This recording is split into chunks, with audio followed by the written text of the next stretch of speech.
Buenos días, buenas tardes, buenas noches y hasta buenas madrugadas. Sean bienvenidos todos ustedes a este primer video de Simamed, canal donde encontrarán información didáctica y clarititita sobre temas de medicina. Así que pónganse cómodos y vamos a comenzar con el tema del video de hoy, que tratará sobre farmacología para la hipertensión arterial. Así que vamos a comenzar.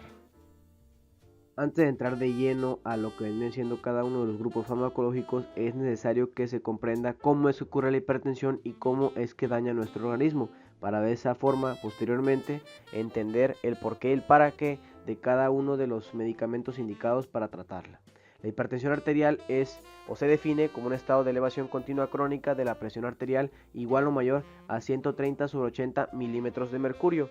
El diagnóstico de hipertensión arterial se realiza tras la medición repetida y reproducible de la presión arterial.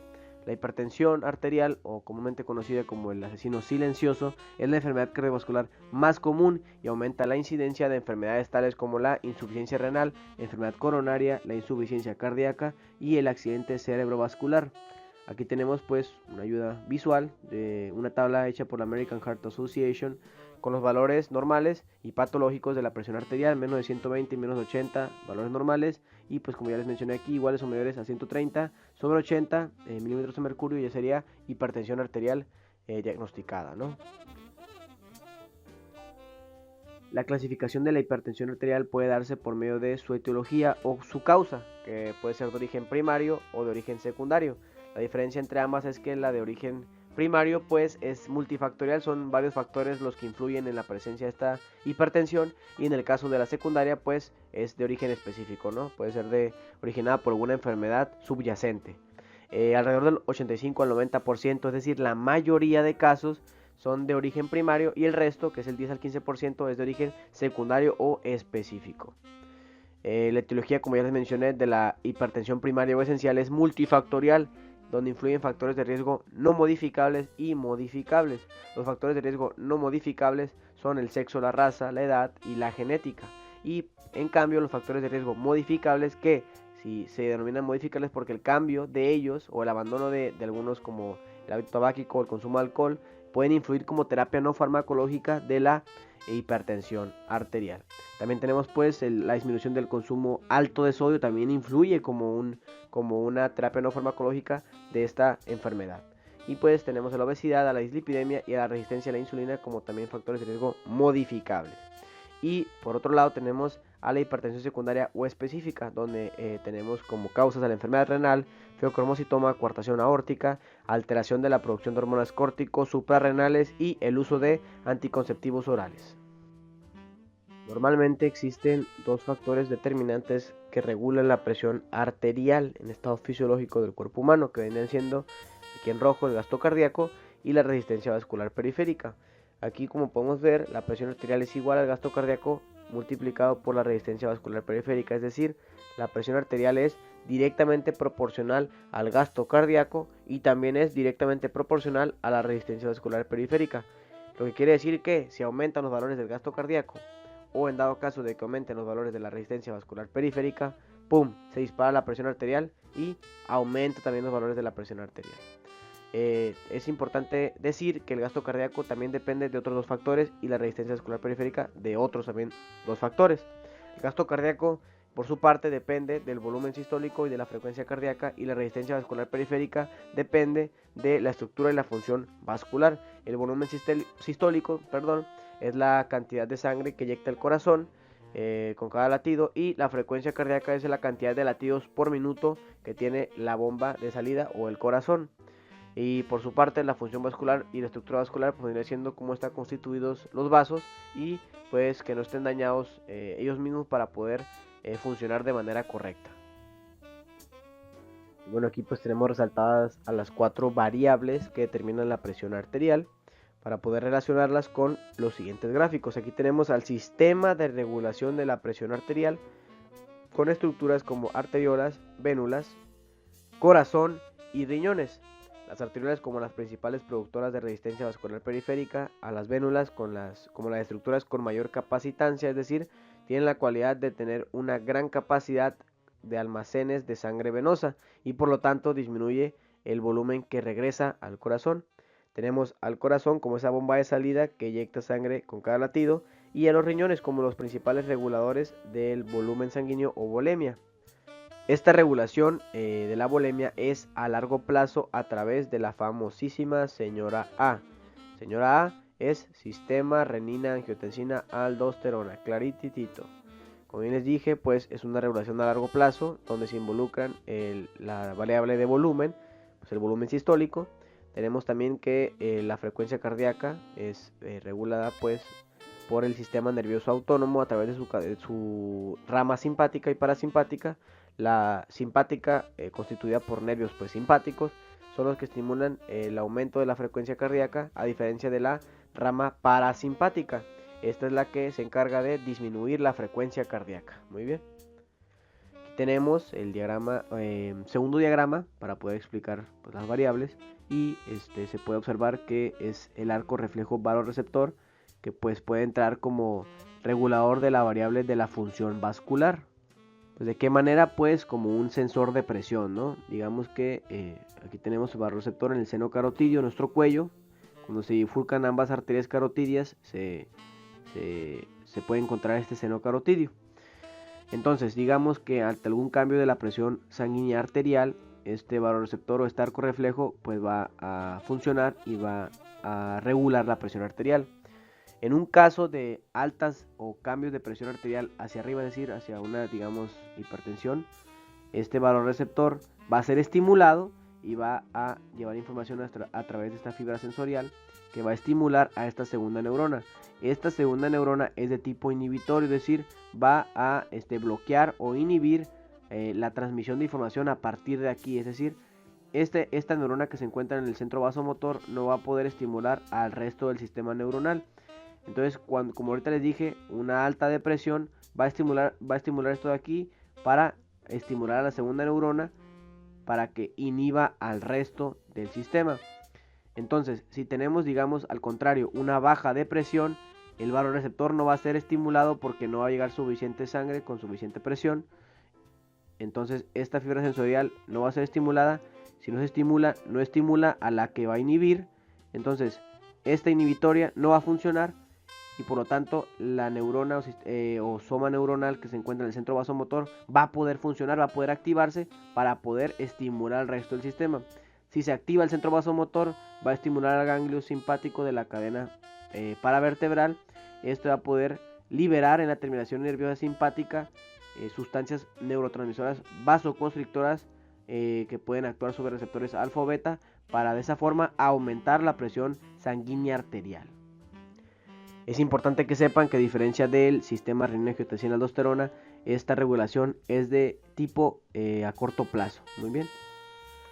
También tenemos como otro mecanismo que puede influir en la función vascular, en esta variable de aquí, vendría siendo el antagonismo de sustancias vasoactivas, como podría ser la endotelina o ET1, que es el principal vasoconstrictor de nuestro cuerpo, y al contrario, al óxido nítrico como la principal sustancia vasodilatadora.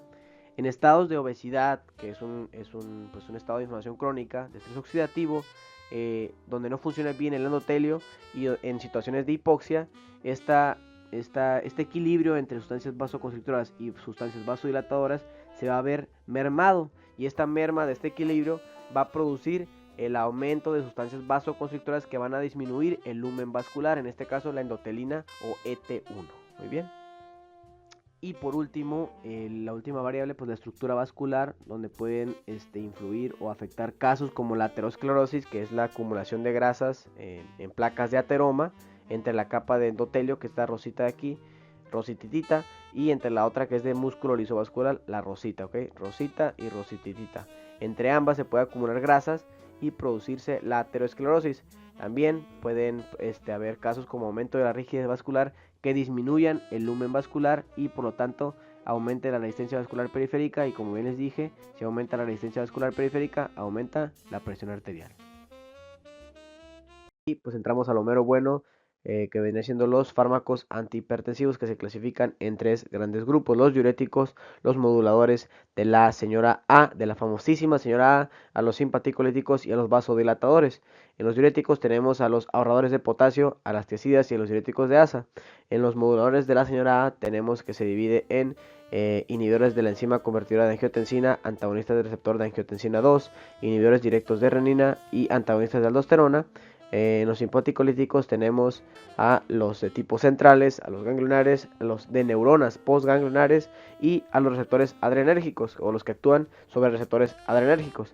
Y estos se dividen en beta bloqueadores y alfa bloqueadores. Y por último, a los vasodilatadores, que se clasifican en orales, parenterales y mixtos. El primer grupo farmacológico que explicaremos van a ser los diuréticos, o más conocidos en el bajo mundo como los orinadores. Tenemos a los tres subgrupos de los diuréticos, cada uno con su prototipo farmacológico. Tenemos a la espironolactona como prototipo de los antagonistas de aldosterona, a la amilorida de los inhibidores ENaC, a la hidroclorotiazida de las tiazidas y a la furosemida de los diuréticos de asa. Tenemos un diagrama para entender de forma claritita cómo es que actúan los diuréticos. Los diuréticos u orinadores actúan a nivel renal para aumentar la excreción urinaria de sodio y de agua, es decir, aumentan la natriuresis. Este aumento de natriuresis disminuye el volumen sanguíneo o volemia y por lo tanto regresa menos sangre al corazón. Si hay menor retorno venoso, las fibras musculares del corazón se contraen menos y por lo tanto significa que disminuyó la precarga. Si disminuye la precarga, va a disminuir en consecuencia el gasto cardíaco, y si disminuye el gasto cardíaco, disminuye, ¿qué cosa? La presión arterial. Clarititito. Diuréticos tiacídicos son aquellos que inhiben el transporte de sodio-cloro en el túbulo contorneado distal. Si nos transportamos a la nefrona, vemos el glomérulo, túbulo contorneado proximal, asa de Henle, túbulo contorneado distal y túbulo colector. Si nos ubicamos en el túbulo contorneado distal, podemos observar lo siguiente: células del túbulo contorneado distal, lumen tubular y el volumen sanguíneo o intersticio. Tenemos aquí el transportador o canal Sodium Chloride Channel, que se encarga de reabsorber sodio y cloro hacia el interior de la célula del túbulo contorneado distal, y posteriormente se va a reabsorber el sodio hacia la sangre a través de esta bomba de sodio-potasio ATPasa. Digamos que es la pareja fiel del sodio es el agua, por lo tanto si se reabsorbe sodio va a terminar reabsorbiéndose agua. Muy bien, ¿cómo es que actúan las tiazidas? Las tiazidas lo que hacen es que, tras ser administradas, inhiben justamente a este transportador. Si disminuye la actividad de ese transportador, disminuye la cantidad de sodio que es reabsorbida hacia acá y posteriormente hacia la sangre, y por lo tanto se va hacia la orina. Muy bien. Ok. ¿Todo claro? Vamos a lo siguiente. Tenemos que los usos clínicos de los diuréticos tiacídicos son la hipertensión leve o moderada en pacientes con función cardíaca y renal normales. También la hipertensión por retención de sal en afroamericanos, y su prototipo, como ya les dije, es la hidroclorotiazida. Sus efectos adversos principales sería una alcalosis metabólica hipopotasémica o con depresión de potasio, y el fenómeno de hipergluc, puede ser el hipergluc, aumento de glicemia en sangre, aumento de lípidos en sangre, aumento de ácido úrico en sangre y aumento de calcio en sangre. Hipergluc. Muy bien.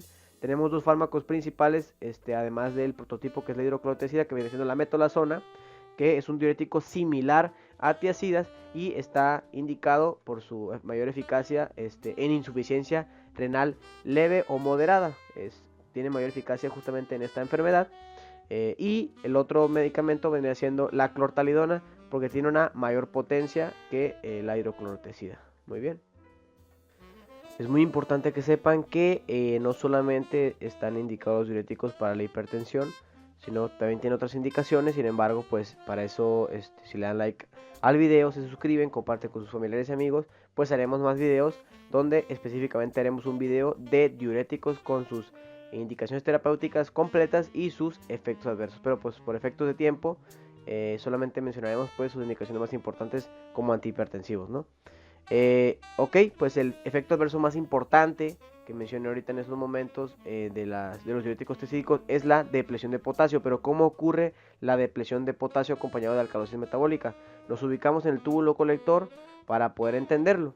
Tenemos que la hipovolemia producida por las tiazidas aumenta las concentraciones de aldosterona, y esta aldosterona actúa sobre su receptor, aquí mismo, y este receptor lo que produce es un efecto hormonal que propicia la translocación de canales en AC para que aumente la reabsorción de sodio y pues vuelva a entrar a la sangre, y aumenta también la actividad de esta bomba sodio-potasio ATPasa para que el sodio que entra justamente aquí, de aquí a acá, pueda poder entrar de aquí de la célula hacia la sangre.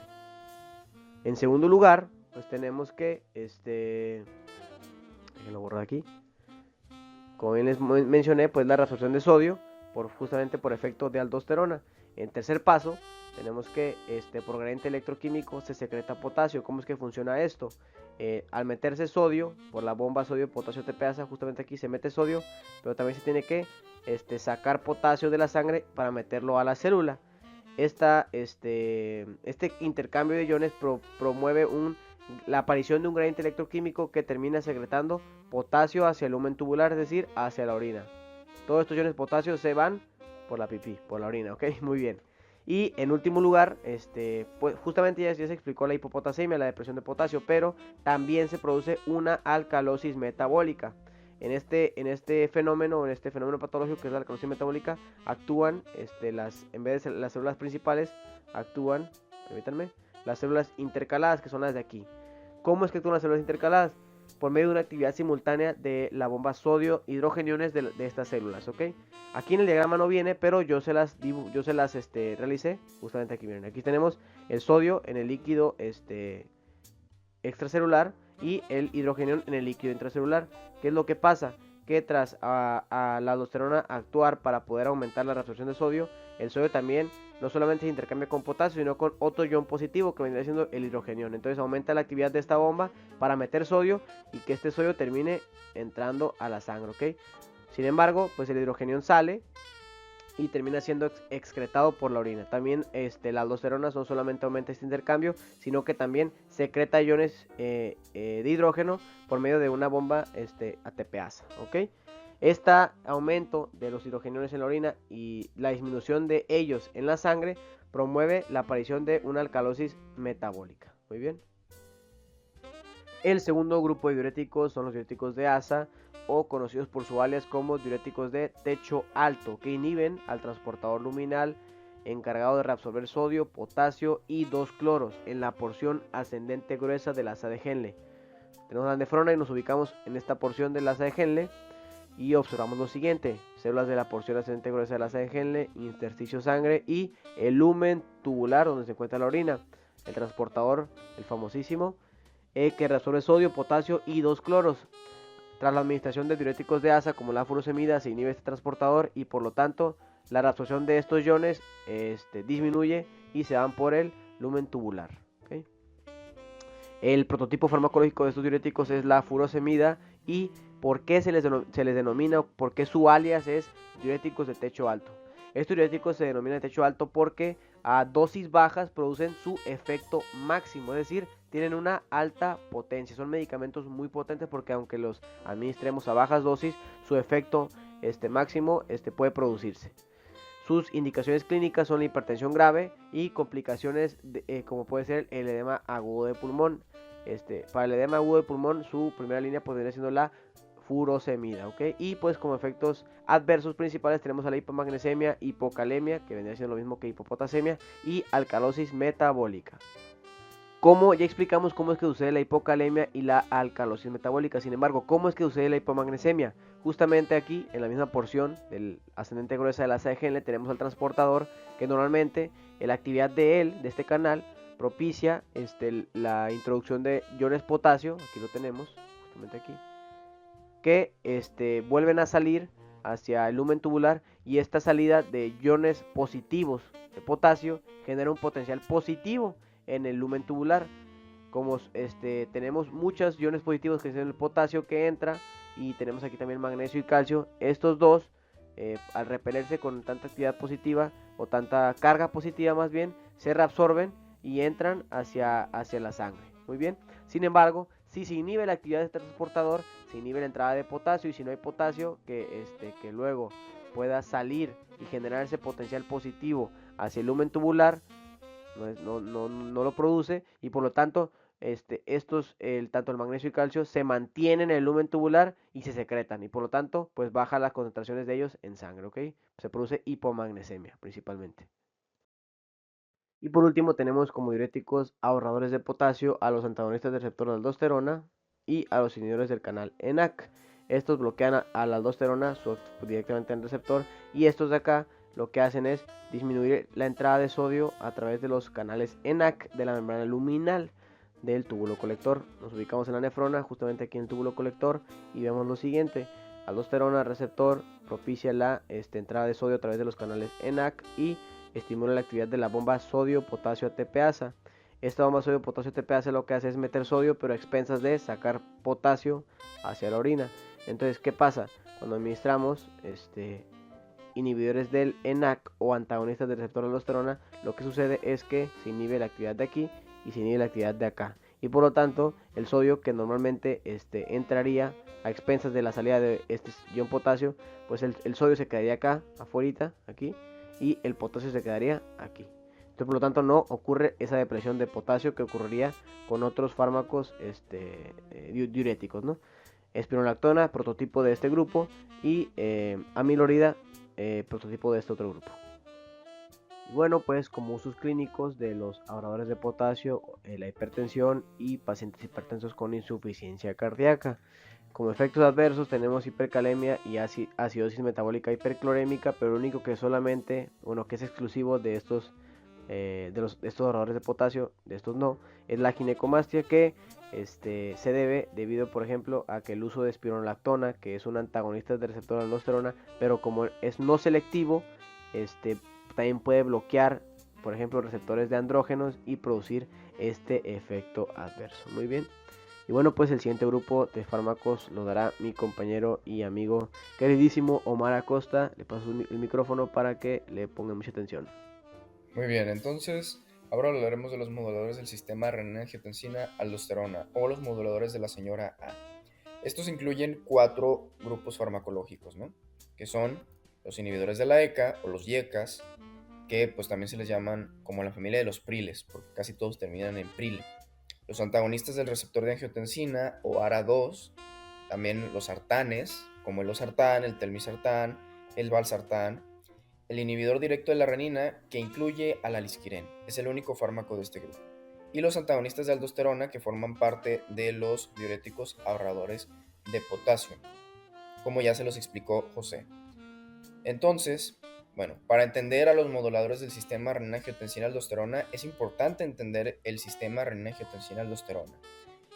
Más que un conjunto de reacciones fisiológicas y de reacciones químicas que se llevan a cabo en múltiples órganos con el objetivo de generar cambios hemodinámicos que aumenten la presión arterial, pues es en realidad un mecanismo de preservación. El cuerpo ha diseñado este mecanismo para defenderse de estímulos nocivos, que en este caso el más importante pues es la pérdida de volumen, ¿no? Entonces, cuando nosotros tenemos una pérdida de volumen, el riñón, que no solamente tiene esa función fisiológica de regular los líquidos en el cuerpo, también pues cumple con su función eh, hormonal, ¿no? Su función endocrina, que es la de secretar la renina. Porque pues recordemos que también el riñón libera otra hormona, otra prohormona, ¿no? Que sería la vitamina D. Entonces, cuando se libera la renina, esta es una enzima proteolítica que es capaz de escindir o de romper al angiotensinógeno producido por el hígado. El angiotensinógeno, cuando se rompe por la renina, se convierte en angiotensina 1, que si bien pues no es una molécula tan activa, sí tiene cierta actividad, ¿no? Cuando la angiotensina 1 pasa por el torrente sanguíneo, alcanza la circulación pulmonar, las células endoteliales de la circulación pulmonar liberan a la enzima convertidora de angiotensina, o ACE en inglés, ¿no? Para los entendidos. Entonces, la ECA, o la ACE, rompe la angiotensina 1 y la convierte en angiotensina 2, que es la real efectora del sistema renina-angiotensina-aldosterona, ya que aumenta la actividad simpática, aumenta la excreción de potasio y la reabsorción de cloruro de sodio a través de la secreción de aldosterona, porque la angiotensina 2 actúa directamente sobre la capa glomerular de la corteza de la glándula suprarrenal. ¿Sí? Tema de fisiología. La angiotensina 2 también actúa sobre los vasos, sobre todo produciendo vasoconstricción arteriolar. Con lo cual, pues se disminuye el diámetro de las arteriolas, se aumenta la resistencia vascular periférica y se aumenta la presión arterial, ¿sí? Otro efecto directo que tiene la angiotensina 2 es que a nivel de la neurohipófisis o del lóbulo posterior de la glándula pituitaria, aumenta la liberación de ADH o de la hormona antidiurética o vasopresina, ¿no? Lo que hace la hormona antidiurética es que a nivel del túbulo colector de la nefrona, si no conocen pues la nefrona, pues ya realmente, pues ya se les explicó, ¿no? Pueden regresarse y recordar un poco más al respecto. Entonces en el túbulo colector, pues recordemos que ahí es donde actúa la ADH. La hormona antidiurética libera o transloca estos canales de acuaporina que hacen que el agua pase desde el túbulo colector hacia el componente intravascular, los vasos capilares peritubulares, ¿sí? Y pues con eso se reabsorbe el agua. De este modo, todos estos efectos van a llevar a la retención tanto de cloruro de sodio, es decir, de sal, y de su novia, que es el agua. Eso es muy importante. Siempre recuerden que a donde vaya el sodio, por su potencia osmótica, va a ir el agua, ¿no? Entonces, si retenemos volumen y retenemos estas especies osmóticamente activas, entonces, ¿qué es lo que va a pasar? Va a aumentar la presión arterial. Al aumentar la presión arterial, porque pues justamente estamos reabsorbiendo más volumen, está aumentando el volumen plasmático efectivo, se restablece a nivel renal la perfusión, ¿sí? Y al restablecer la perfusión, como sucedería cuando perdemos volumen y luego lo recuperamos, entonces el sistema renina-angiotensina-aldosterona sufre este mecanismo de retroalimentación negativa a partir del cual pues se acaban todas estas reacciones, ¿no? El problema del sistema renina-angiotensina-aldosterona, como todo mecanismo de preservación, es que pues, tiene sus errores, ¿no? Y es que si bien antes estaba pensado para el humano, el ser humano o el hombre que era muy activo y que no tenía tanto sedentarismo, que no consumía tanta sal en sus alimentos, pues actualmente consumimos demasiada sal. Y el problema es que en el aparato extraglomerular también tenemos osmorreceptores. Estos osmorreceptores son capaces de sensar las concentraciones crecientes de sodio que se encuentran en la circulación. Y bueno, el cuerpo se confunde. Dice, bueno, si estoy perdiendo volumen y está aumentando el sodio o mi concentración de sodio, quiere decir que estoy perdiendo volumen, porque estoy perdiendo agua y por lo tanto es por eso que el sodio se está aumentando o está aumentando su concentración. Es decir, la osmolaridad plasmática aumenta. Por lo tanto, para el cuerpo es lo mismo consumir demasiado sodio que perder volumen. Y de este modo, así se hace la relación entre la hipertensión arterial y el consumo excesivo de sodio. Entonces, bueno, eso es lo importante, ¿no? Sobre la fisiopatología del sistema renina-angiotensina-aldosterona y su injerencia que tiene pues, en la hipertensión. Entonces, ¿cómo vamos a atacar esto? Los moduladores del sistema renina-angiotensina-aldosterona, a grandes rasgos, esto es lo que hacen. El inhibidor directo de la renina evidentemente inhibe los efectos de la renina, ya que inhibe tanto su liberación como su acción a nivel de sus receptores. De este modo bloquea la unión de la renina a su receptor y también bloquea como tal el efecto que tiene sobre la ruptura del angiotensinógeno para convertir angiotensina 1. Y bueno, si inhibimos a la renina, evidentemente todo el sistema de renina-angiotensina-aldosterona ya está inactivo, ¿no? Por lo tanto, pues bueno, antes se pensaba que la lisquiren iba a ser como el tratamiento nuevo y el más novedoso y el más útil para el tratamiento de la hipertensión, pero realmente, como es un fármaco nuevo, tiene poca utilidad clínica actualmente. Los YECAs, como el nombre lo indica, inhiben a la enzima convertidora de la angiotensina. Por lo tanto, el angiotensina 1, no puede convertirse en angiotensina 2. Y por lo tanto, todos estos efectos están abolidos, ¿sí? Es bastante simple, ¿no?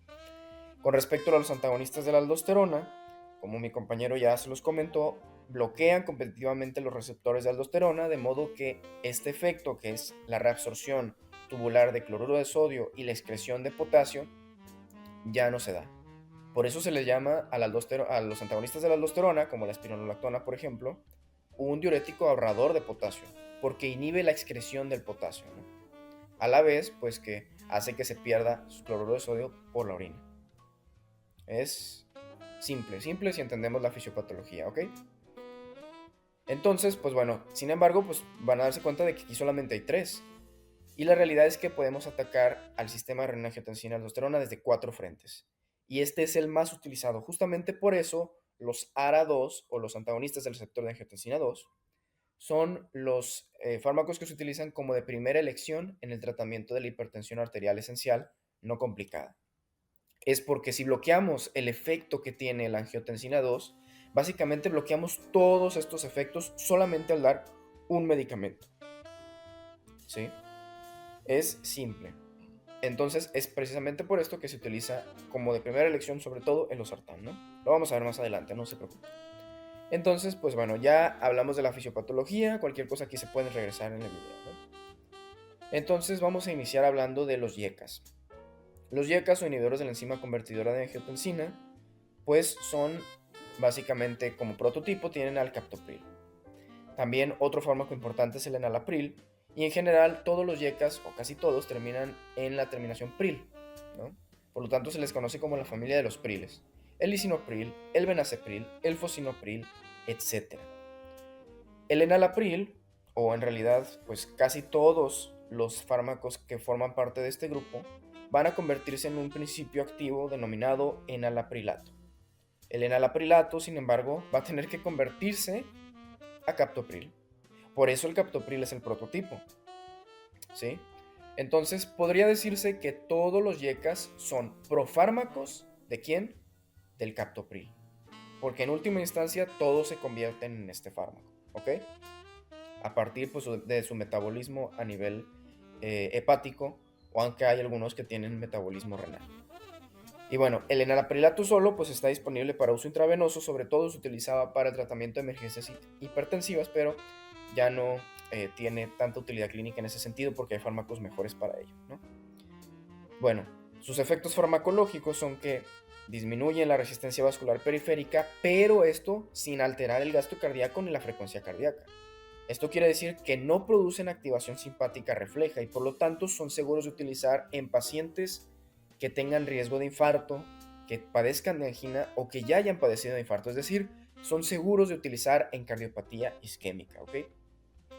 Tienen otros efectos a nivel renal que pues también pueden ayudar sobre todo a la disminución de la resistencia vascular periférica y con ello de la presión arterial, como lo son pues la disminución de la proteinuria a partir de que causan vasodilatación de la arteriola glomerular aferente y con ello disminuye la resistencia a nivel arteriolar, ¿ok?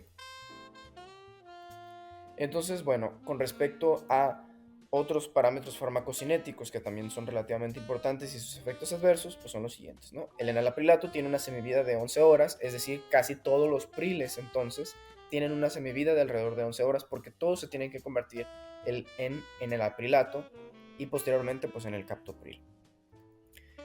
El único que tiene una vida relativamente distinta es el lisinopril, pero ni siquiera es algo tan distinto, tiene una semivida de 12 horas. Lo importante es saber que, pues como tienen una semivida de entre 11 y 12 horas, se tienen que dosificar 2 veces al día, ¿ok? Con respecto a su farmacocinética, se excretan por vía renal, ¿sí? Excepto el fosinopril y el moexipril, ¿no? Entonces, algo muy importante que tienen que recordar es que todos los fármacos que se excreten por vía renal se tiene que ajustar su dosis en pacientes con insuficiencia renal, ¿ok? Y pues el hecho de que se excreten por vía renal implica que también pueden causar daño renal, como lo vamos a ver ahora en sus efectos adversos. El efecto adverso más común que tienen es que, bueno, más que más común, el más extraño o el que es el característico de estos, es que suele causar hipotensión grave en hipovolémicos. Eso como grupo farmacológico. Pero el captopril tiene sus propios efectos adversos, que son neutropenia y proteinuria. Sin embargo, son muy escasos estos casos, ¿no? Es decir, casi nunca sucede, son muy infrecuentes. Ahora, bueno, como les decía, puede causar insuficiencia renal aguda por lo mismo de que se excretan por vía renal. Ahora sí, lo importante de recordar de los efectos adversos de los YECAs es lo siguiente. Causan tos seca. Recordemos que inhiben la enzima convertidora de angiotensina, que ¿dónde se produce? Así es, en la circulación pulmonar. Con eso pueden recordar esto. Inhiben la ECA que se encuentra en la circulación pulmonar y por lo tanto pueden producir tos seca. Casi todos los pacientes que tienen efectos adversos se quejan de la tos causados por los YECAs, ¿no? Y otra cosa súper importante que es útil no solamente para exámenes, sino para la vida y cuando sean médicos, es que estos fármacos y todos los que modulan el sistema renina-angiotensina-aldosterona, todos están contraindicados en el embarazo. No se pueden dar por su alto riesgo de teratogenia. ¿Ok? Otro efecto adverso más común, pero menos importante, es el angioedema, aunque también sucede. ¿Ok? Ahora sigamos con los ARA2. Los antagonistas del receptor de angiotensina 2 o artanes básicamente incluyen al prototipo, que es el losartán. El valsartán, que es el éster L-valil del losartán, es decir, es otra forma, pero que actúa igual, ¿sí? Entonces, bueno, ¿cómo actúa el losartán y en general los ARA2? Bloquean de manera competitiva. Muy importante siempre poner el apellido. Es un bloqueo competitivo del receptor de angiotensina 2 de tipo 1. Esto puede parecer un poco confuso, pero ¿a qué se refiere? El receptor de angiotensina puede tener dos isoformas, el AT1 y el AT2. Los ARA2 son bloqueadores o son bloqueantes del receptor AT1, no del AT2. ¿Ok? Muy importante. No confundir angiotensina 2 con receptor AT1 de angiotensina 2. ¿Ok? Eso es fisiología. Bueno, el valsartán, se los mencionaba, el éster L-valil del losartán. Quiere decir que es otra formulación química, pero que actúa de la misma forma, ¿no? La vida media del losartán es de entre 3 y 4 horas. Sin embargo, bueno, si ustedes conocen a un paciente hipertenso, ya sea alguno de sus familiares, algún amigo, etcétera, pues van a darse cuenta de que el losartán se dosifica 2 veces al día. Por lo tanto, probablemente Katsum no esté tan actualizado en este sentido, pero el losartán y en general los ARA2 se dosifican 2 veces al día, excepto el valsartán. El valsartán sí se dosifica una vez al día. Por lo tanto, tiene una vida media más larga y además es un poco más potente que el losartán. Esto es importante de recordar. ¿Ok? Bueno, con respecto a la utilidad clínica y los efectos adversos, estos también producen tos seca y angioedema, igual que los YECAs, pero es menos frecuente que con los YECAs, ¿ok? Y como se los mencionaba, el efecto adverso más importante de todos los moduladores del sistema renina-angiotensina-aldosterona es que están contraindicadísimos en el embarazo. Nunca se deben de dar a una paciente embarazada, ¿ok? Vamos a ver el tratamiento de la hipertensión en mujeres embarazadas más adelante. Y bueno, para la utilidad clínica no se recomienda la utilización de un ARA2 más un YECA. Antes se creía que atacar por estos dos frentes al sistema de renina-angiotensina-aldosterona iba a ayudar al paciente, pero en realidad se ha encontrado en los estudios que no hay utilidad clínica pues más allá de utilizarlos de manera separada, ¿no? Por lo tanto, solamente se recomienda dar un ARA2 más otro grupo farmacológico en el caso de la hipertensión refractaria o un YECA separado de un ARA, ¿ok? Muy importante. Ahora, bueno, el inhibidor de la renina, les mencionaba que era el alisquirén. Lo importante del alisquirén, pues ya lo vimos, la fisiopatología, realmente sus datos farmacológicos, pues son que tiene una semivida de 24 horas, por lo tanto, puede dosificarse una vez al día. Sin embargo, tiene una semivida de eliminación, es decir, tarda hasta una semana más en perder su efecto farmacológico, por lo tanto, se dosifica entre una vez a la semana o 2 veces a la semana. ¿Okay? Tiene una baja biodisponibilidad de alrededor del 2.5%. Recordemos que la biodisponibilidad, pues, ¿qué es? Es la concentración o la cantidad del fármaco que al administrarse por cualquier vía de administración, valga la redundancia, va a entrar al torrente sanguíneo, porque es justamente en el torrente sanguíneo donde se va a distribuir a todos los órganos, ¿ok? Y sobre todo al órgano blanco. Entonces, el alisquirén, pues, tiene algunas características y es que su absorción se disminuye cuando se consume junto con o se ingesta junto con alimentos grasos, ¿no? Pueden competir en la absorción. Suele utilizarse solamente en Estados Unidos y con respecto a sus efectos adversos, pues es que es un posible carcinógeno. Recuerden que también al ser modulador del sistema de renina-angiotensina-aldosterona no debería de darse en pacientes embarazadas porque puede causar bajo peso neonatal o pues sí, eso, ¿no? Súper importante. Bueno, ahora hablemos de los simpaticolíticos. Un simpaticolítico o un simpaticoplégiko es lo mismo. Como el nombre lo indica, lisis, destrucción o abolición, simpático, es decir, pues acaban con los efectos del sistema nervioso simpático y por lo tanto, ¿qué es lo que producen? Un efecto parecido al parasimpático, pero en realidad no es lo mismo. Lo importante de recordar es que inhiben las acciones del sistema nervioso simpático. ¿De qué manera? Pues podemos atacar el sistema nervioso simpático por medio de pues, vías centrales, por medio de vías ganglionares, bloqueando los ganglios o los receptores ganglionares, bloqueando las neuronas postganglionares o los receptores adrenérgicos. Con respecto a los receptores, a los fármacos que actúan a nivel central, pues tenemos a la metildopa y a la clonidina.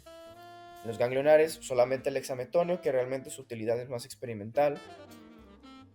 Y tenemos a la guanetidina y la reserpina, que actúan sobre las neuronas postganglionares. Mientras que en los receptores adrenérgicos tenemos a los bloqueadores de los receptores alfa y los beta.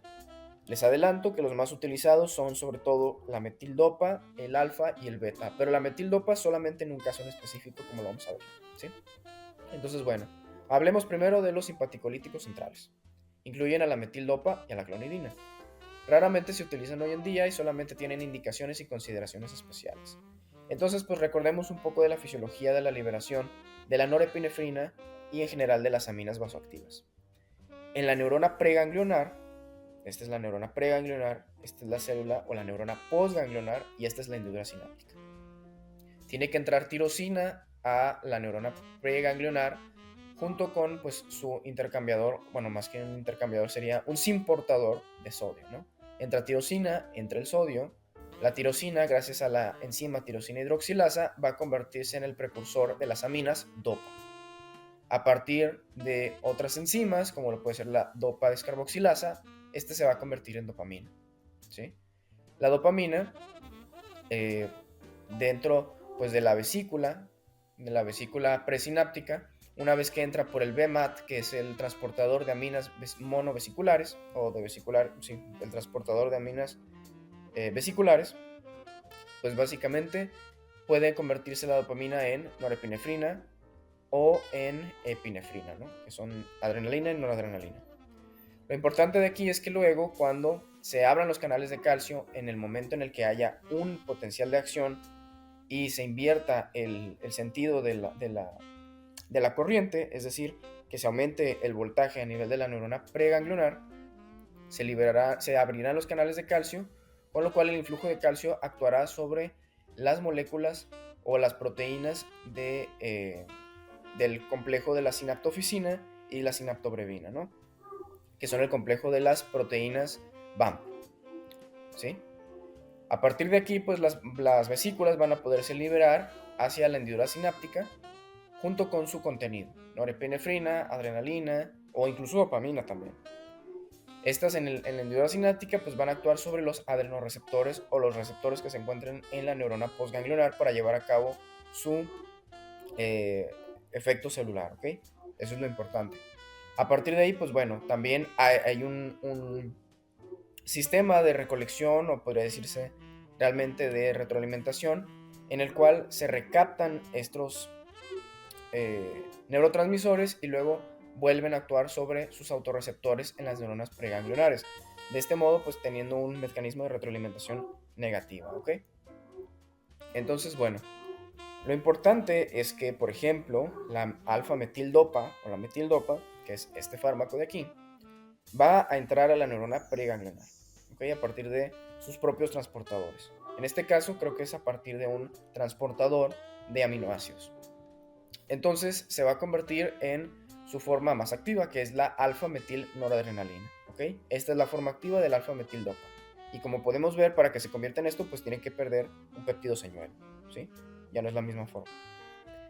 Entonces, pues tiene que entrar a partir del BMAT o del transportador de aminas vesiculares a la vesícula presináptica, a partir de lo cual pues tiene que liberarse de la misma manera en la hendidura sináptica. Y esto es a partir de que la alfa-metilnoradrenalina reemplaza realmente a la noradrenalina en las vesículas presinápticas. Si reemplazamos a la noradrenalina, quiere decir que la noradrenalina ya no se va a liberar y se va a liberar la alfa-metilnoradrenalina, ¿sí? Entonces, pues bueno, vemos que lo que va a actuar sobre los receptores en realidad pues va a ser la alfa-metilnoradrenalina.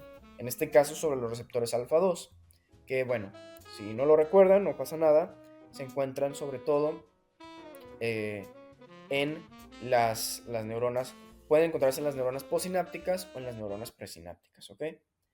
Y bueno, también Algo importante es que la estimulación alfa-2 adrenérgica postsináptica va a causar un efecto hipotensor, ¿sí? Eso es lo más importante. De este modo actúa la alfa-metildopa. Entonces, con respecto a sus características farmacológicas, su efecto terapéutico, pues básicamente incluye tres, ¿no? Que son disminuir la resistencia vascular periférica, la frecuencia cardíaca y el gasto cardíaco, y disminuir la resistencia vascular renal. Con respecto a su farmacocinética, este ingresa al sistema nervioso central por un transportador de aminoácidos, como les mencionaba, y tiene un efecto antihipertensivo de 24 horas, gracias a la vida media de su principio activo, que realmente es la alfa-metil-noradrenalina. Con respecto a sus indicaciones, la más importante y algo que es pregunta de examen nacional a la residencia y en general pregunta de la vida como médicos, pues es la indicación de la metildopa, y es que solamente se utiliza en la hipertensión en el embarazo. Es el fármaco de primera línea para el tratamiento de la hipertensión en mujeres embarazadas.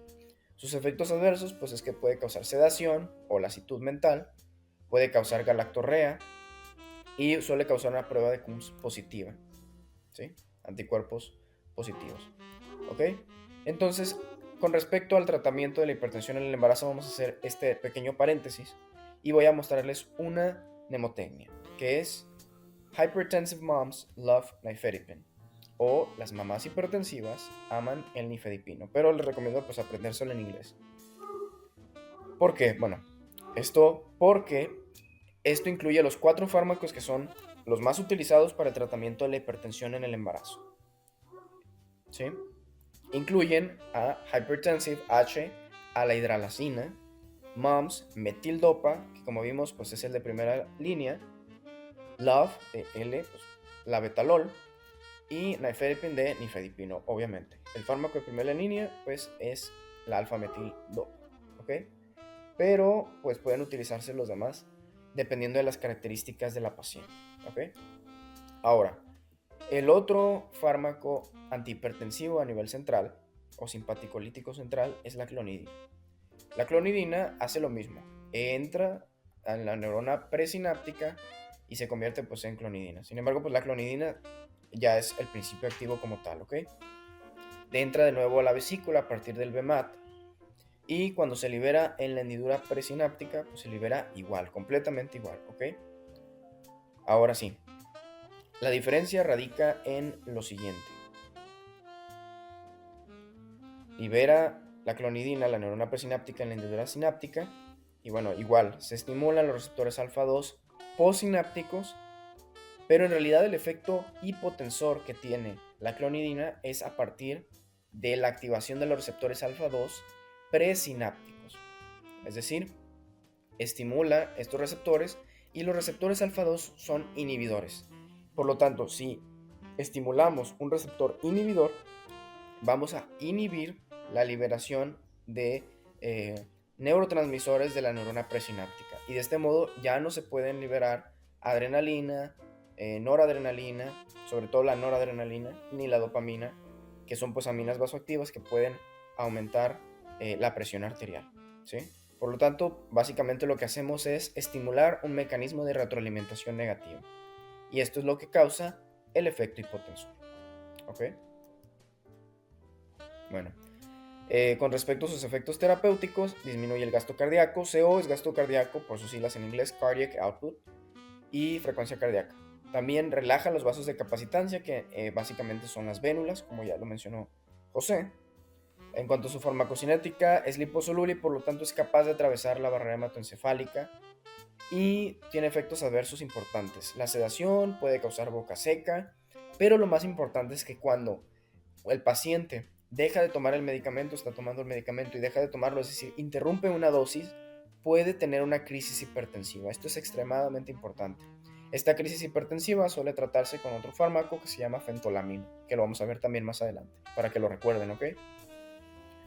Y bueno, con respecto a la farmacocinética, ya se los mencioné, es liposoluble, atraviesa la barrera hematoencefálica, se administra 2 veces al día y tiene un efecto dependiente de la dosis, ¿sí?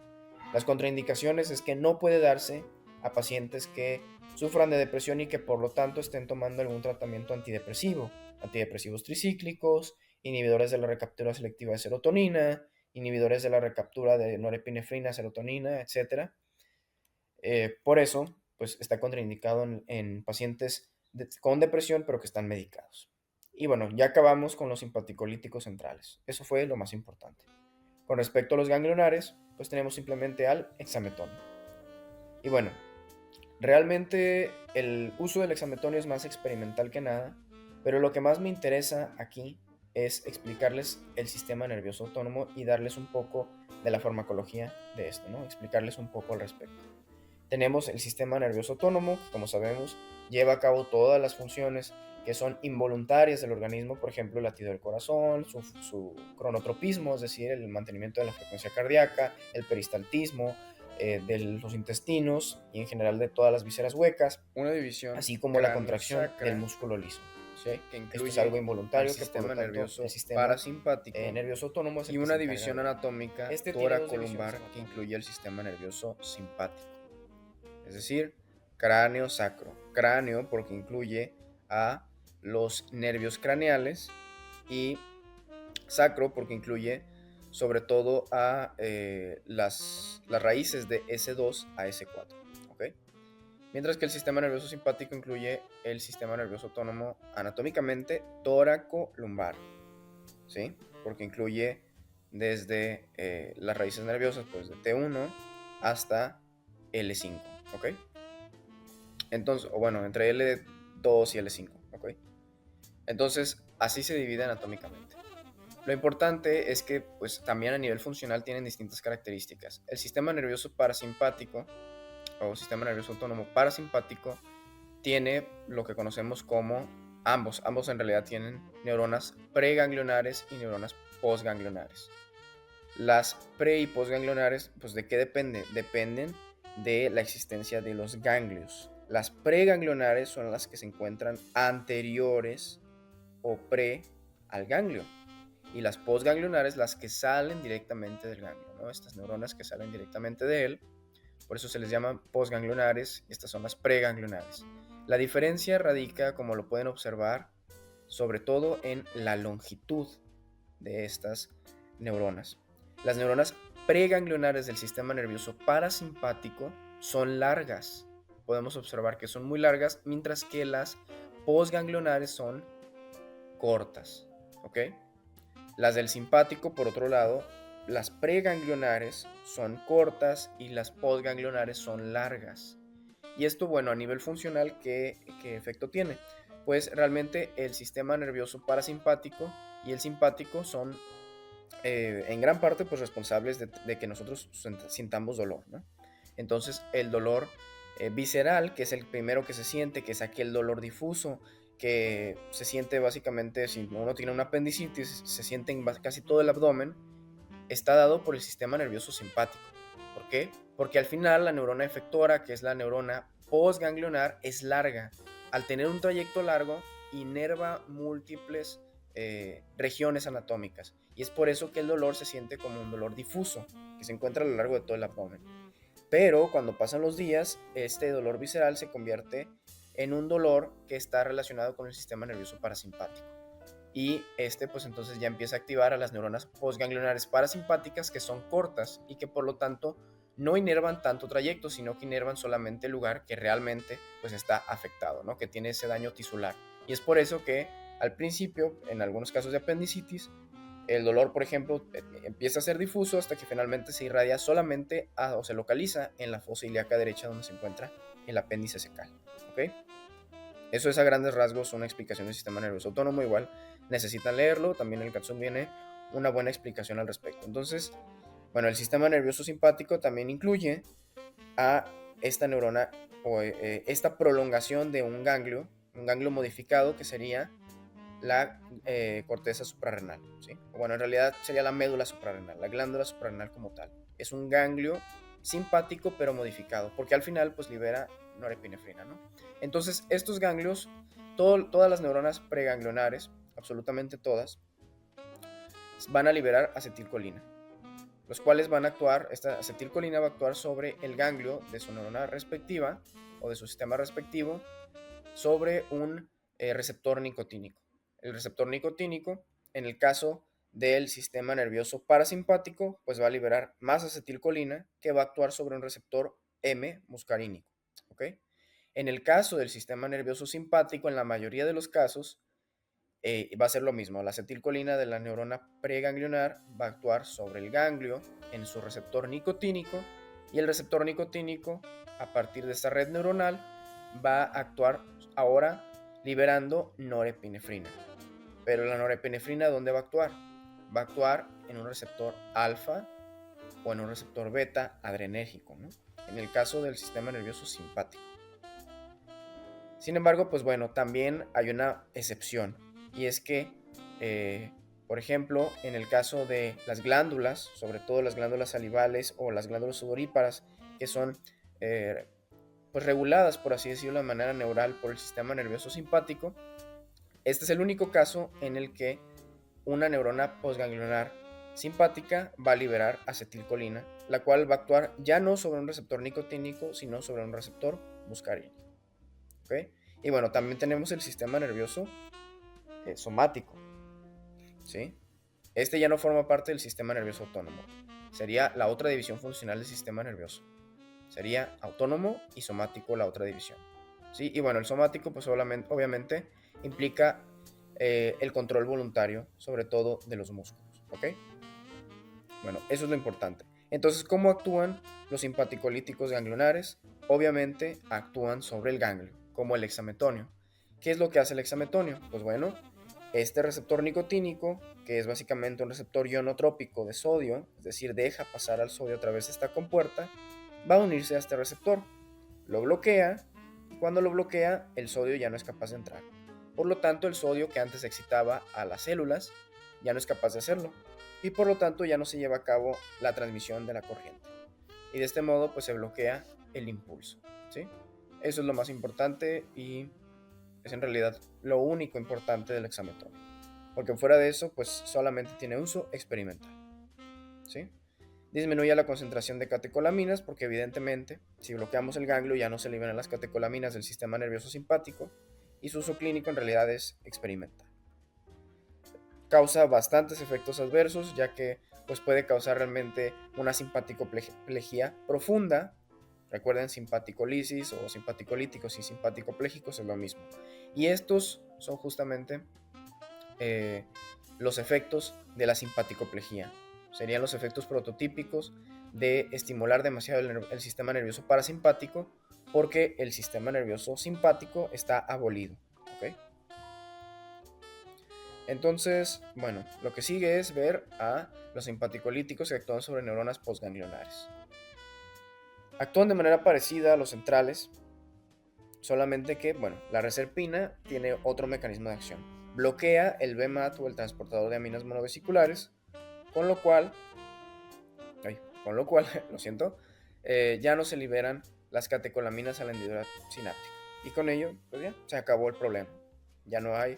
se disminuye más bien la concentración de catecolamina circulante. ¿Okay? Y bueno, la reserpina tiene como efecto terapéutico esto: la inhibición de la absorción y del almacenamiento de aminas y de su liberación.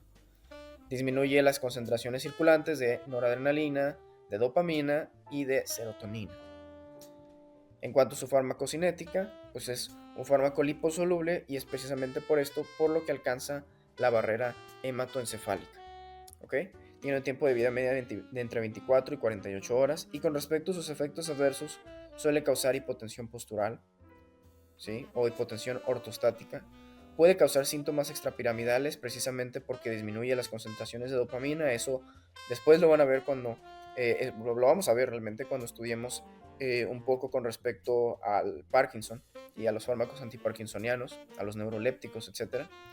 Y también pues puede causar diarrea leve y calambres gastrointestinales, ¿sí? Con respecto a las contraindicaciones, pues incluyen la úlcera péptica y la depresión, sobre todo por la disminución de la serotonina. ¿Okay? Bueno, la guanetidina, por otro lado, pues actúa de manera muy parecida a la metildopa o a la clonidina. Entra a la neurona presináptica. En la neurona presináptica tiene que entrar a la vesícula. Una vez que entra a la vesícula, hace lo mismo que hacía la clonidina. Ahora reemplaza a la noradrenalina dentro de las vesículas. Como lo podemos observar, ¿Vieron? Ya, reemplazó a la noradrenalina, se libera la guanetidina en lugar de la noradrenalina. Y este es el efecto hipotensor que tiene, el reemplazo y el agotamiento de la noradrenalina, porque pues básicamente ya no entra a la vesícula, sino que lo único que está entrando es guanetidina. Y la guanetidina pues no tiene ningún efecto sobre los adrenoreceptores, ¿sí? Entonces es básicamente un mecanismo de neurotransmisor falso, ¿sí? Por eso sí se le llama la guanetidina el neurotransmisor falso. La guanetidina pues tiene varios efectos terapéuticos que ya los vimos. Realmente el efecto fisiológico o el efecto farmacológico que tiene es ese: inhibir la liberación de noradrenalina desde las terminaciones nerviosas sinápticas. Y bueno, con respecto a su farmacocinética, es polar. El que sea polar implica que no ingresa al sistema nervioso simpático. Polar es lo mismo que hidrofílico. Ajá. Por lo tanto, no suele ingresar al sistema nervioso simpático, al sistema nervioso central, disculpen. Por lo tanto, pues tiene que viajar a través de un transportador de aminoácidos. Tiene un tiempo de vida media de alrededor de 5 días y sus efectos adversos incluyen una simpaticoplejía profunda, lo que les mencionaba, lo mismo, hipotensión ortostática, eyaculación retrógrada o diarrea. Las contraindicaciones pues son en el feocromocitoma, ya que puede causar crisis hipertensivas en estos pacientes. ¿Okay? Y bueno, con respecto a los bloqueadores de los receptores adrenérgicos, estos ahora sí son realmente los más utilizados y son los que vale la pena recordar para toda la vida como médicos, ¿ok? Vamos a iniciar con los beta bloqueadores, ya que son los más utilizados. Los beta bloqueantes o beta bloqueadores tienen 5 clasificaciones. Recuerden que es muy importante recordar siempre las clasificaciones. Estos incluyen a los no selectivos, como el propranolol, a los cardioselectivos, que son beta 1 selectivos, es lo mismo, cardioselectivos o beta 1 selectivos. Cuando les pregunten cómo se les dice también a los beta 1 selectivos, se les llama cardioselectivos. Incluyen al metoprolol y bueno, al esmolol, que entra en varias categorías. Y a los mixtos, es decir, actúan sobre los receptores alfa y los receptores beta, que son el abetalol, el carvedilol y el nebivolol. ¿Sí? Sin embargo, pues el nebivolol tiene otra característica. Tenemos a los agonistas parciales, que incluyen al PAP. ¿Qué es el PAP? Son 3 fármacos: pindolol, acebutolol y pembutolol. Lo vamos a ver más adelante también. Y los vasodilatadores, que incluyen al nebivolol. ¿Okay? Entonces, bueno, para recordar la fisiopatología, o realmente para recordar la fisiología tras estos fármacos, vamos a hacer este esquema. Cuando la adrenalina y la noradrenalina, con respecto al torrente sanguíneo, se liberan en realidad como respuesta a un estímulo nocivo, a un estrés fisiológico, pues se van a concentrar, ¿no? Y pueden actuar sobre cualquiera de estos 4 receptores. Entonces, recordemos que estos receptores son alfa 1, alfa 2, beta 1 y beta 2. Son receptores acoplados a proteína G que tienen 7 dominios transmembrana, ¿sí? Por eso están dibujados de esa forma. Y cada uno está acoplado a una proteína G de diferente tipo. El alfa 1 está acoplado a una proteína GQ, alfa 2 a GI, beta 1 a GS y beta 2 a GS también. Por lo tanto, podemos utilizar una mnemotecnia que les voy a decir un poquito más adelante, ¿ok? Entonces, recordemos que la GQ, pues básicamente estimula la fosfolipasa C para que en última instancia produzca la contracción del músculo liso vascular.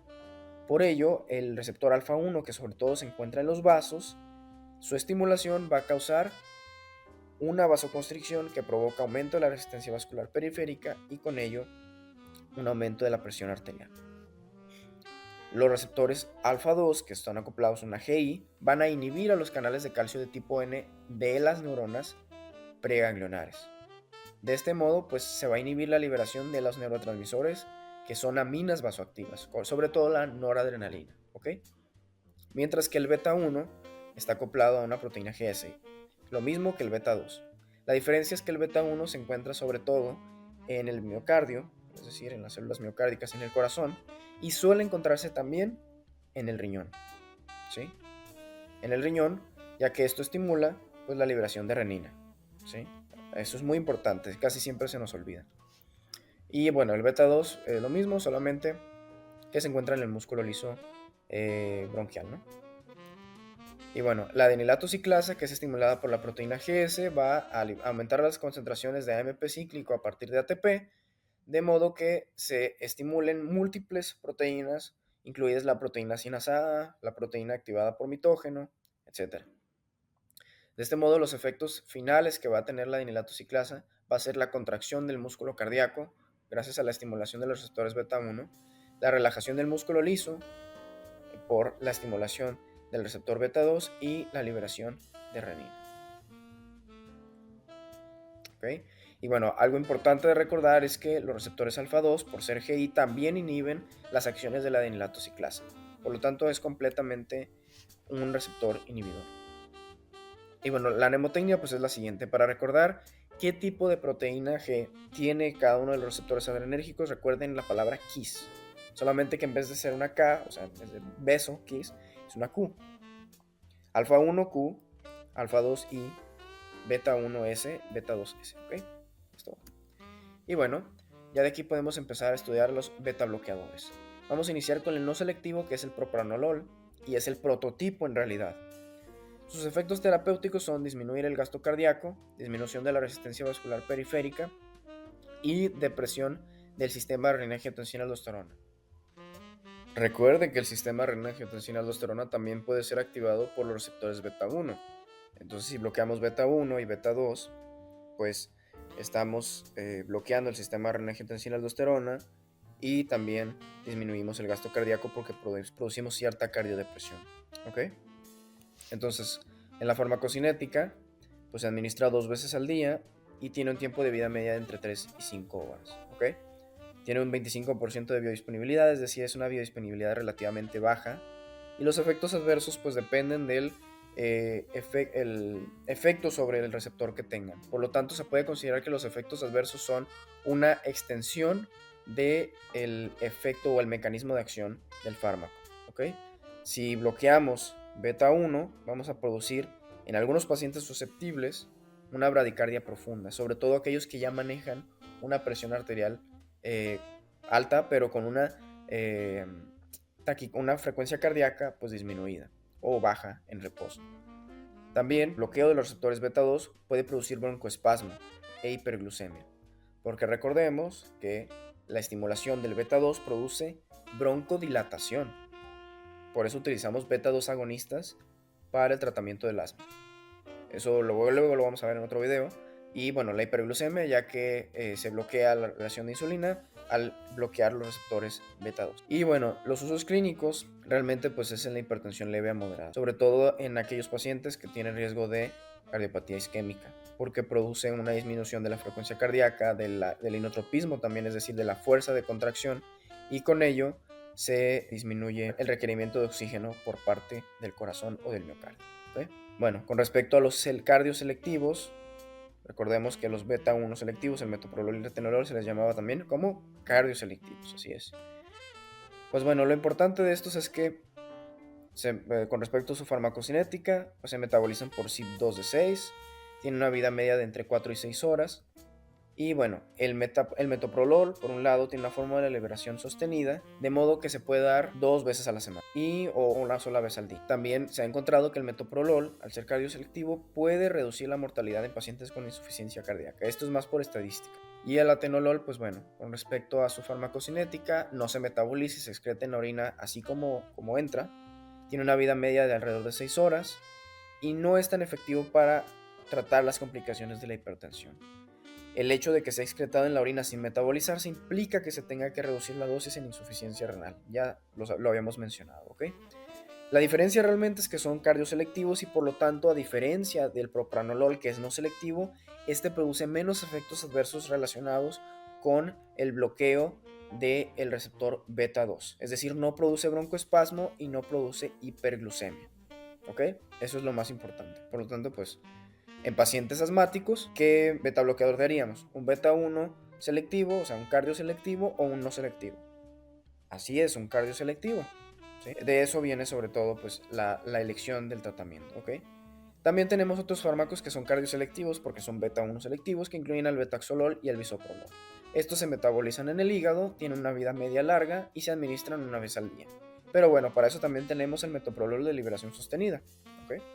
Entonces no se rompan la cabeza con estos, no es así tan importante. El nadolol y el carteolol, por otro lado, son no selectivos, se parecen al propranolol. Estos no se metabolizan y se excretan por vía renal. Si se excretan por vía renal, ¿qué tenemos que hacer?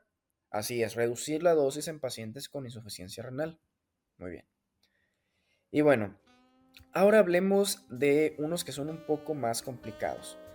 Realmente no son difíciles, pero son un poquito más complicados que los anteriores por el concepto de que son agonistas parciales. El PAP, o los tres PAP, incluyen al pindolol, al acebutolol y al pembutolol por sus iniciales, ¿no? Estos son parte de la clasificación de los agonistas parciales y por lo tanto, muy importante pregunta de examen, quiere decir que poseen actividad simpático-mimética intrínseca. ¿Qué quiere decir esto?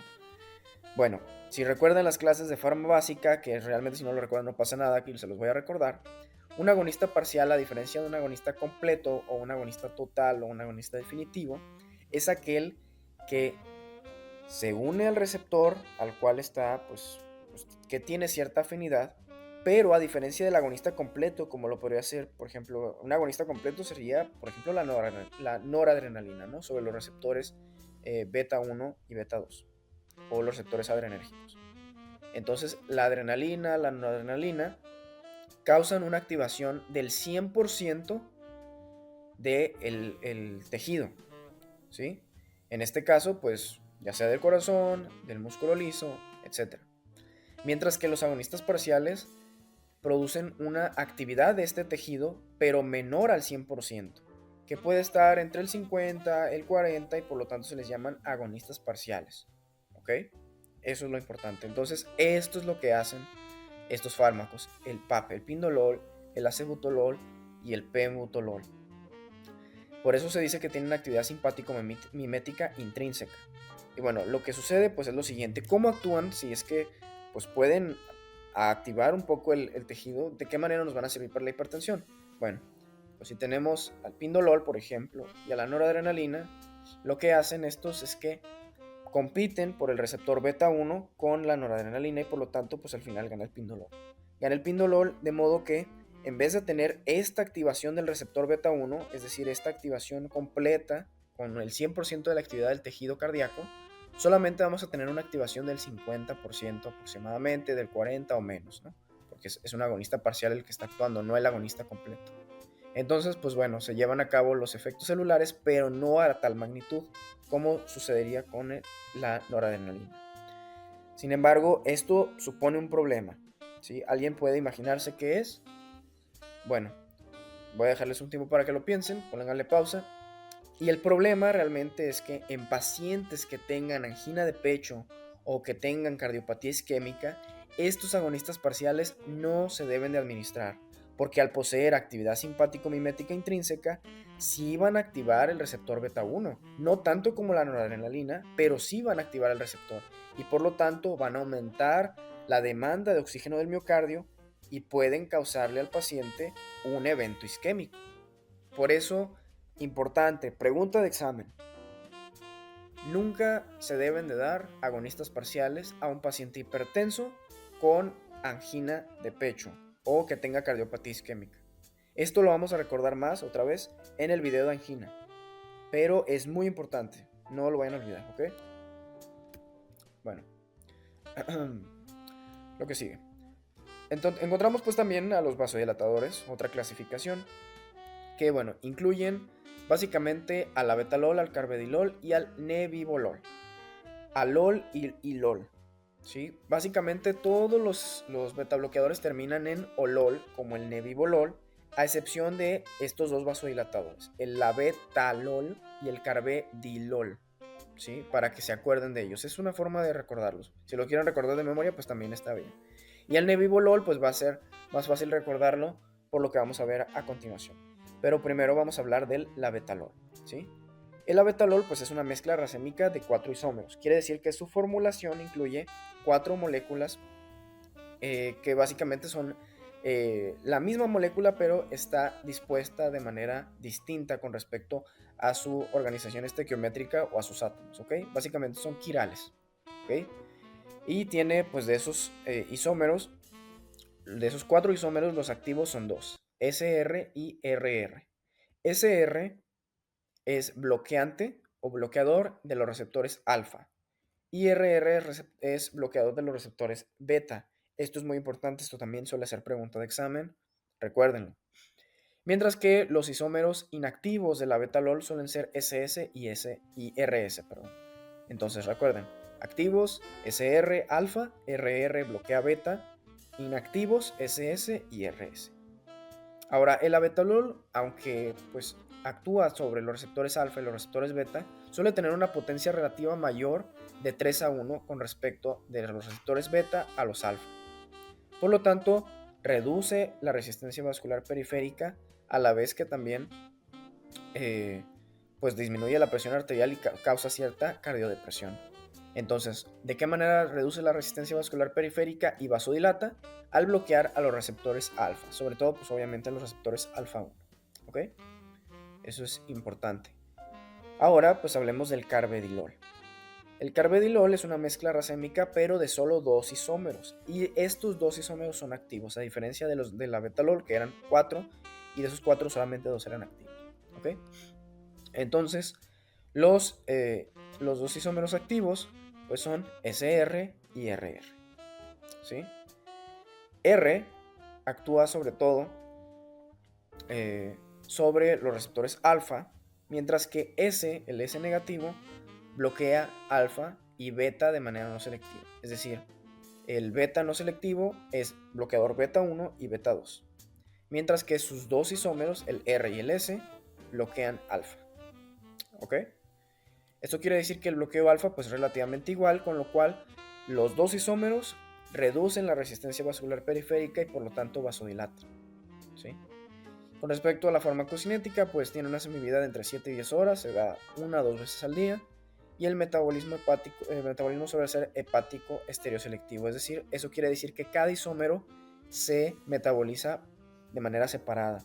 Por lo tanto, alguno de los isómeros puede tener una vida media más larga. ¿Ok? Y precisamente a eso se debe el efecto vasodilatado. Ok. Y bueno, vamos con el siguiente, que es el nebivolol. El nebivolol también es una mezcla racémica de 2 isómeros. ¿Sí? Ambos isómeros son activos, pero la diferencia es que estos se van a llamar dextro o D-nebivolol y levo o L-nebivolol. El L-nebivolol se va a encargar de liberar óxido nítrico, NO, ¿sí? Óxido nítrico, nitric oxide. Y el D, o D-nebivolol, pues va a bloquear el receptor beta 1. Es un bloqueador beta 1 selectivo, es decir, el dextronebivolol es un cardioselectivo, mientras que el L-nebivolol libera óxido nítrico. ¿Qué es lo que hace el óxido nítrico? Vasodilata. ¿Y qué causa esto? Una disminución aguda de la resistencia vascular periférica, con lo cual disminuye la presión arterial. Y básicamente sería el fármaco ideal para todos los pacientes. Es lo que más se busca, que además de producir una cardiodepresión, no produzca activación simpática, sino que todo lo contrario, vasodilate. ¿Okay? El problema del nebivolol pues es que es un poquito más caro, un poquito bastante más caro que los demás beta bloqueadores. Tiene una semivida pues buena, de entre 10 a 12 horas, y tiene metabolismo hepático. Entonces el nebivolol pues básicamente este sí es el que tienen que recordar de estos, y el abetalol y el carvedilol pueden recordar simplemente que como no terminan en olol pues son vasodilatadores también. ¿Okay? Muy bien.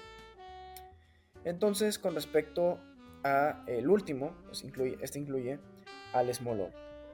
El esmolol, recordemos que habíamos mencionado al inicio que también era un bloqueador beta 1 selectivo. Se administra sobre todo en una dosis de carga y se utiliza sobre todo para la hipertensión transoperatoria o dentro de las operaciones, de las intervenciones quirúrgicas, o para emergencias hipertensivas. Esto sí es importante, puede ser pregunta de examen. Generalmente a los doctores les encanta preguntarlo, ¿ok? Ahora, pues este tiene una característica, y es que tiene una semivida muy corta. Por lo tanto, pueden recordar que el esmolol tiene una semivida corta de alrededor de 10 minutos porque se parece a la palabra small, de pequeño en inglés. Esmolol, vida media corta, pequeño, si no, ahí se hace la relación. Y esto es debido a que tiene un metabolismo por enzimas hidrolíticas dentro de los eritrocitos, ¿sí? Por eso tiene una semivida demasiado corta. Eso es lo importante del esmolol. Recordemos la utilización en emergencias hipertensivas, en hipertensión transoperatoria, y que tiene una semivida muy corta, por lo tanto se da por una dosis de carga intravenosa. ¿Ok? Muy bien. Ahora hablemos de los alfa bloqueadores, ya casi para terminar con el sistema nervioso autónomo. ¿Ok? Los alfa bloqueadores pues tienen tres clasificaciones: los no selectivos, que bloquean alfa 1 y alfa 2, y los selectivos, que pueden bloquear a alfa 1, o los selectivos que bloquean a alfa 2. Los no selectivos incluyen a fenoxibenzamina y fentolamina, mientras que los alfa 1 incluyen a la prazosina, a la terazocina y a la doxazocina. Los alfa 2 incluyen a la yoimbina, pero no tienen efecto sobre la hipertensión y por lo tanto no los vamos a utilizar. ¿Ok? No se quiebren la cabeza con la yoimbina, no nos interesa.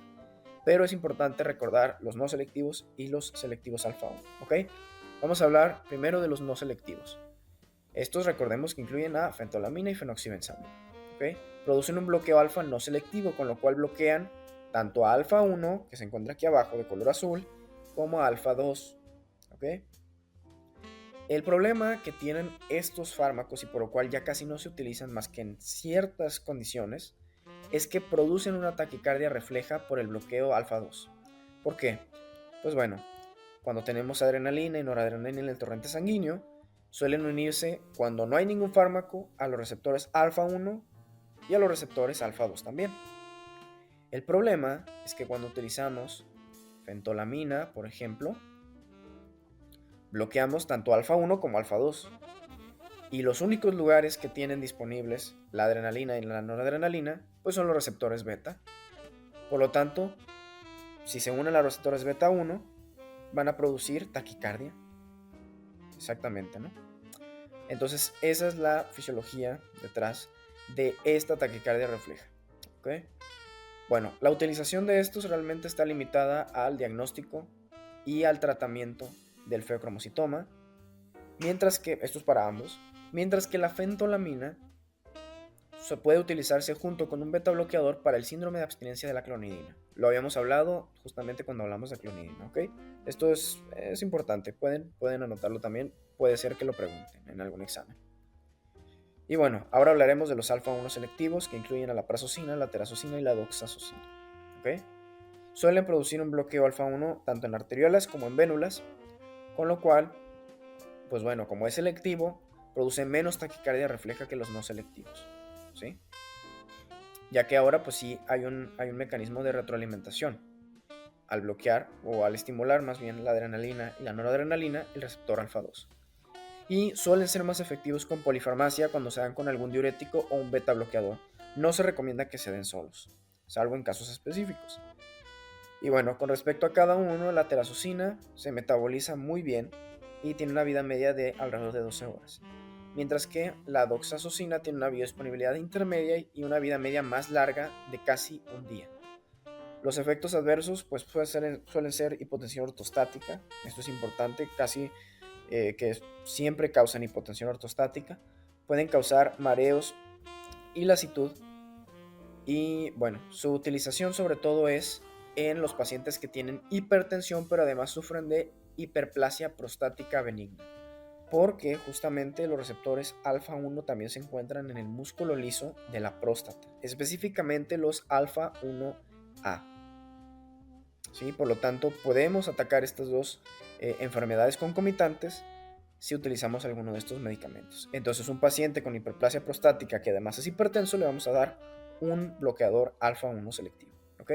Algo muy importante, una consideración a tomar en cuenta que viene sobre todo de la hipotensión ortostática que producen estos medicamentos, es que la primera dosis se tiene que dar antes de acostarse. ¿Por qué? Porque puede causar una hipotensión ortostática, es decir, la hipotensión o el mareo que ocurre después de que tomamos el medicamento y nos levantamos o nos ponemos de pie. Por lo tanto, puede ser una hipotensión postural o ortostática tan potente que puede causar síncope en el paciente. Y por lo tanto, la primera dosis se tiene que dar antes de acostarse. Este fenómeno se le llama fenómeno de la primera dosis. ¿Okay? Muy importante. Y eso sería todo por el sistema nervioso autónomo y el tratamiento de la hipertensión.